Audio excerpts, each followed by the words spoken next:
just recently I said, you know what? This from this point on going forward, I'm gonna have a patron segment in my DD Lives. Okay, this is just a way for me to say thank you to my patrons.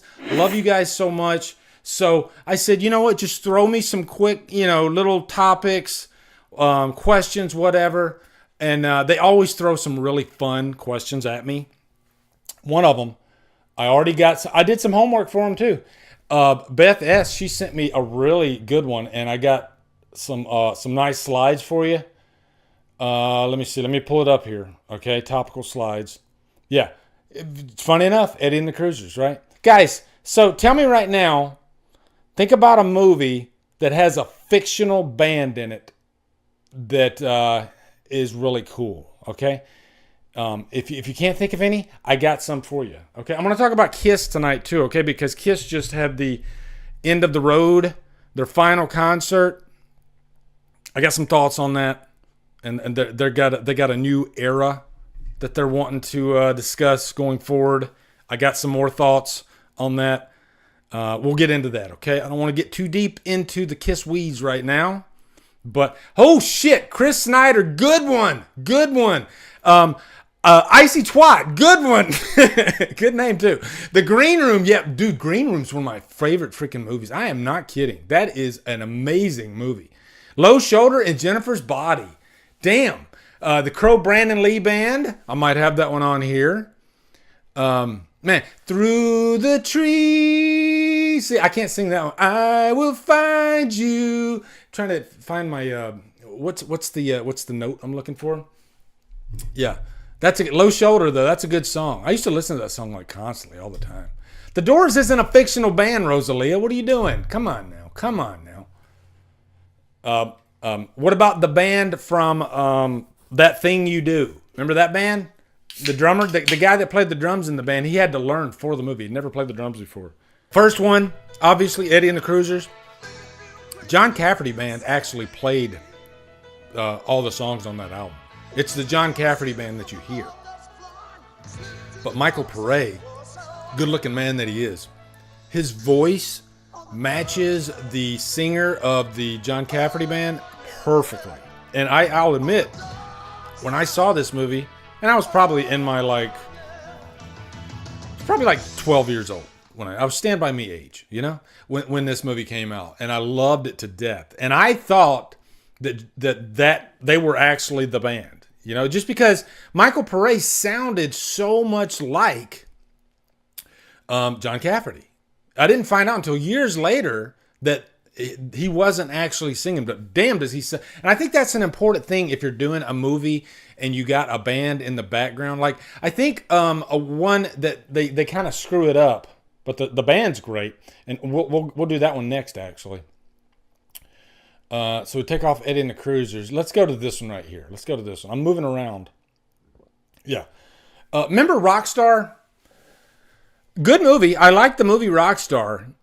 And they had a couple of different singers for Mark Wahlberg to lip sync to.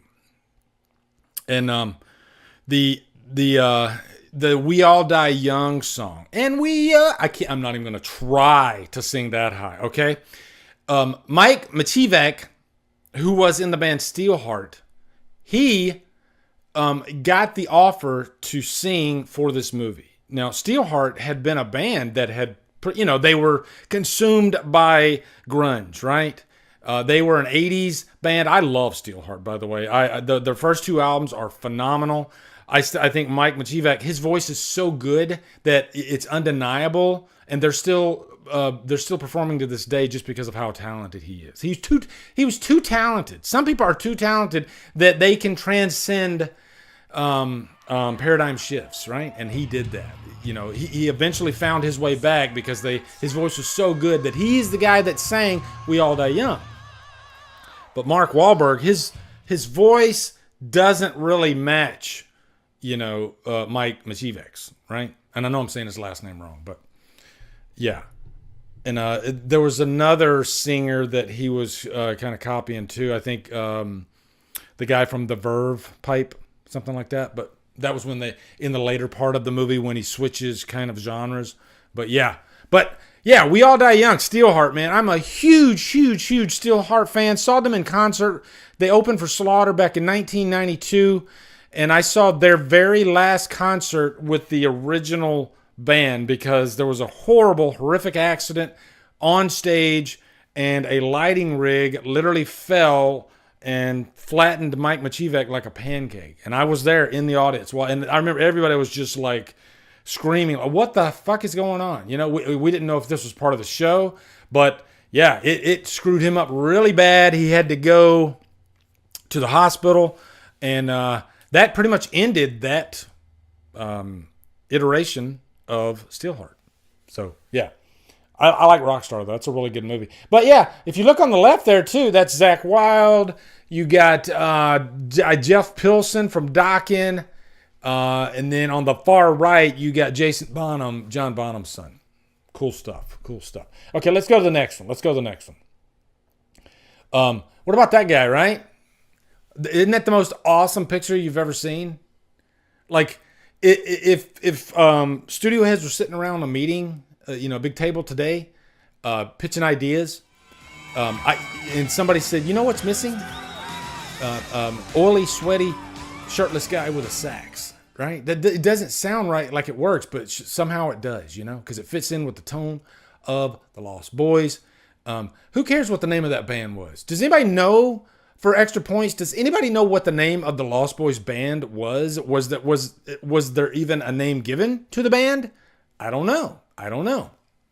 Extra points, though, if you guys know, okay? Somebody said Crow. There you go. Hangman's Joke, the fictional band in The Crow. Can't rain all the time. Can't rain all the time. Can't rain all the time. Yeah, the record skips.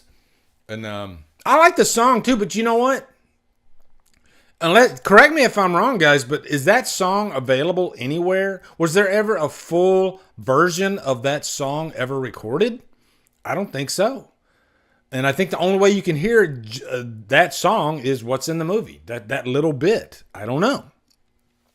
Ooh, Rosalie, a good one. Guitar player from Mad Max. Yeah, they had a band. They had like a mobile band in Mad Max Fury Road, and that was one of the most awesome parts of the movie. Like he's playing his guitar, and he's on these like bungee cords, and he's like flying all around and everything, and it's just he's medaling out. It's awesome. Okay, next one. One of my favorites. There you go. Sammy Kerr taking over, doing the trick or treat. This is the thing I always remember. Remember when Sammy gets up on the stage and he does this?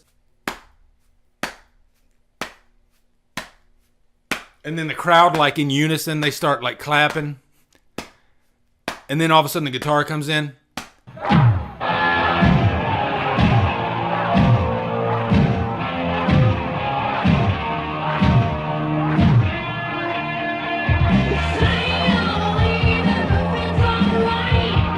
One of my all-time favorite 80s flicks. Sammy Kerr, what a badass. Freaking love Trick or Treat.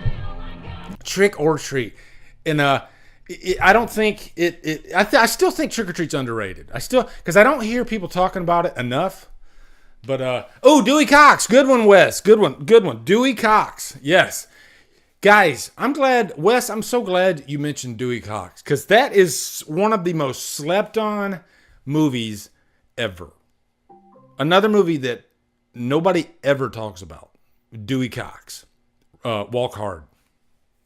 And it's a comfort movie for me. Like, I can throw it in any old day and just have such a blast watching it. It's so freaking hilarious. It's non-habit forming. I love that movie so much. Tim Meadows is so freaking funny in that. He's in the back and he's like taking PCP and he's smoking joints and he's snorting coke and he's telling Dewey all the right reasons to take the drug.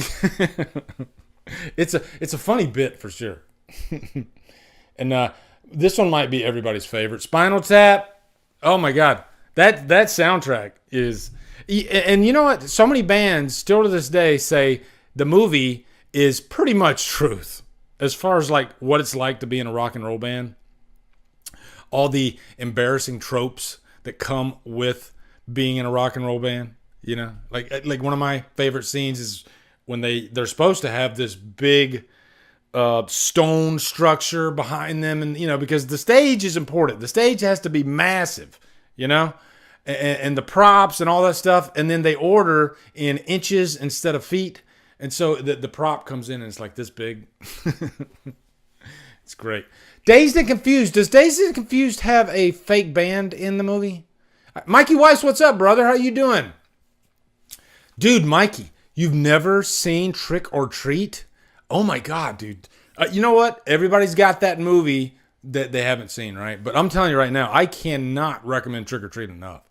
And one of the greatest soundtracks, like ever, like rock metal soundtracks. Nothing beat. Fastway did the entire album, and I still listen to it to this day. It's so good. Steel Water from Almost Famous. Man, I tell you, that's a great movie. Just to see what it's like to be in like a 70s rock band, living on the road, living that life. And you feel like you want to be on that bus with those guys. But, kind of a true story, too, about Cameron Crowe when he was a Rolling Stone writer, when he was really young. So it's like semi true story. But, yeah. Another fun. I love like fake musician movies anyway. I like biopics too, but I think fake musician movies are even more fun because you can do anything, You don't have to stay in the lines, right? What's up, guys? You are at the end of the DD Live clip. What I do is I like to clip these out if I think the topic is important or something that's newsworthy. So thank you for watching, and if you want to watch more, you can go over here. You can go over here, click on one of those. And hopefully I can do this for 20 seconds, which I think I did. Okay, so yeah, thanks for watching, guys.